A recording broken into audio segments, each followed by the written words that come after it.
Hello guys, നിങ്ങൾ pixel art ചെയ്തിട്ടുണ്ടോ? നമുക്ക് നോക്കാം. അതിന് നമുക്ക് വേണ്ടത് ഗ്രിഡ് പേപ്പറാണ്. എൻ്റെ കയ്യിൽ ഇപ്പോൾ ഈ ഡയറി ഉണ്ടായിരുന്നു. പിന്നെ ഇതിനിപ്പോൾ ഒരു റെഡും ബ്ലാക്കും സ്കെച്ചോ അല്ലെങ്കിൽ മാർക്കറോ മാത്രം മതി. ആദ്യം തന്നെ നമുക്ക് ഈ ഓരോ ബോക്സും ഇങ്ങനെ മാർക്ക് ചെയ്ത് കൊടുക്കാം. ഫസ്റ്റ് ഒരു 5 ബോക്സ് മാർക്ക് ചെയ്യണം. അങ്ങനെ താഴേക്കും സൈഡിലേക്കും ചെയ്ത ഒരു സ്ക്വയർ ഷേപ്പ് കിട്ടും.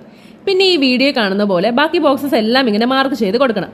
ഇങ്ങനെ മാർക്ക് ചെയ്ത് എടുത്തു കഴിഞ്ഞാൽ പിന്നെ ഈസിയാണ്. ഇങ്ങനെ ചെയ്യുമ്പോൾ നമുക്ക് കോൺസെൻട്രേഷൻ കൂടുകയും ചെയ്യും. ഒരു സൈഡ് കഴിഞ്ഞ് ഇനി നെക്സ്റ്റ് സൈഡും സെയിം പാറ്റേൺ തന്നെയാണ് ചെയ്തെടുക്കുന്നത്. ഇങ്ങനെ പറയുമ്പോൾ നിങ്ങൾക്ക് അത് എത്രത്തോളം മനസ്സിലാവുന്നു എന്നറിയില്ല. എന്നാലും ഒന്ന് കോൺസെൻട്രേറ്റ് ചെയ്താൽ നമുക്ക് നല്ലൊരു ഔട്ട്പുട്ട് കിട്ടും. അങ്ങനെ ഇതാണ് ലാസ്റ്റ് നമുക്ക് കിട്ടുന്നത്. ഇനി എന്താ, ഈ ബോക്സസ് എല്ലാം ഒന്ന് ഫില്ല് ചെയ്ത് കൊടുക്കണം. ബ്ലാക്ക് വെച്ചിട്ട് ആ ബോക്സസ് എല്ലാം ഫില്ല് ചെയ്തെടുക്കുക. ഇങ്ങനെ മാർക്ക് ചെയ്ത ഓരോ ബോക്സും ഫില്ല് ചെയ്ത് കൊടുക്കുമ്പോൾ നല്ലൊരു സാറ്റിസ്ഫാക്ഷൻ കിട്ടും. അതുപോലെ തന്നെ മൈൻഡ് റിലാക്സ് ചെയ്യുകയും ചെയ്യും. ആദ്യമായിട്ട് ചെയ്യുമ്പോൾ നല്ല ടൈം എടുക്കും, എന്നാലും ലാസ്റ്റ് റിസൾട്ട് കാണുമ്പോൾ കിട്ടുന്നൊരു സന്തോഷമുണ്ട്. ഇനി റെഡ് വെച്ചിട്ട് ആ ബ്ലാങ്ക് ആയി കിടക്കുന്ന എല്ലാം ഒന്ന് ഫില്ല് ചെയ്ത് കൊടുക്കാം. അങ്ങനെ നമ്മുടെ പിക്സൽ ആർട്ട് ഇവിടെ സെറ്റ് ആയിട്ടുണ്ട്. എങ്ങനെയുണ്ട്, ഇഷ്ടപ്പെട്ടോ?